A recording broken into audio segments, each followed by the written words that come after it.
जी राधे राधे महाराज। राधे राधे महाराज जी। महाराज जी, ऐसा माना जाता है कि जब आत्मा 84 लाख योनियों से होते हुए मनुष्य रूप धारण करती है तो उसे पूर्व जन्मों के पाप पुण्यों का भी भोग करना पड़ता है, परंतु हमें पाप पुण्य का भान नहीं होता। तो उन जन्मों के ये संचित कर्म हमें क्यों प्रभावित करते हैं? क्योंकि आप ही तो हो करता करता तो आप ही हो। 20 साल पहले आपने कत्ल किया, केस अब खुला तो जेल किसको होगी? आपको ही तो होगी। भले 20 साल हो गए तो आप ही तो हर योनियों में गए। पहली बार थोड़ी मनुष्य बने, लाखों बार करोड़ों बार मनुष्य बन चुके हैं और उनका किया हुआ कर्म आपको जमा है, आपको भोगना पड़ेगा। क्योंकि आप ही तो है ना।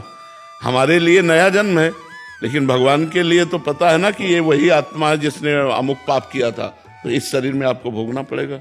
वर्दी भले बदल जाए लेकिन जो करता है वो थोड़ी बदलता है। जैसे आप मान लो अभी पैंट शर्ट में कत्ल करो, आप धोती कुर्ता पहन लो तो सजा तो धोती कुर्ता में भी आपकी होगी ना। तो ऐसे 84 लाख योनियां आत्मा की पोशाक है।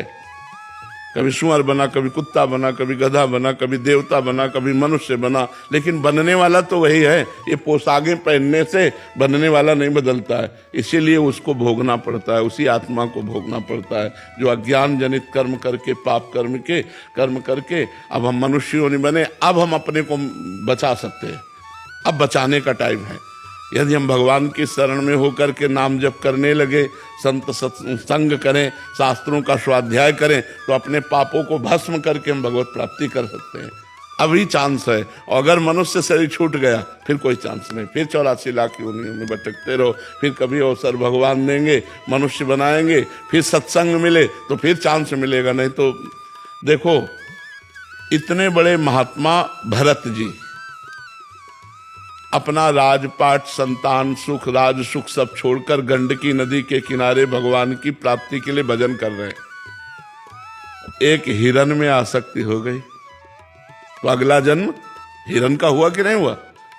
सोचो आप, कितना सूक्ष्म निर्णय है कि एक हिरन के बच्चे में लगाव लग गया तो हिरन बनना पड़ा। और अपने लोगों की दुर्दशा क्या होगी जो सैकड़ों जगह फंसे? सोचो अपने लोगों की दुर्दशा, वो तो एक हिरन के बच्चे में फंस गए। यहाँ तो ये हिरन के बच्चे क्या, यहाँ तो फंसे ही फंसे। छोटे छोटे विषय, छोटे छोटे नशा, छोटी छोटी बातें तो बहुत हैं, बड़ी बड़ी बातें हमारे जीवन में फंसी। हम पुत्र के आसक्ति, पत्नी की आसक्ति, पति की आसक्ति, परिवार की आसक्ति, और सब छोड़ के बाबा जी बन जाते तो शरीर की आसक्ति।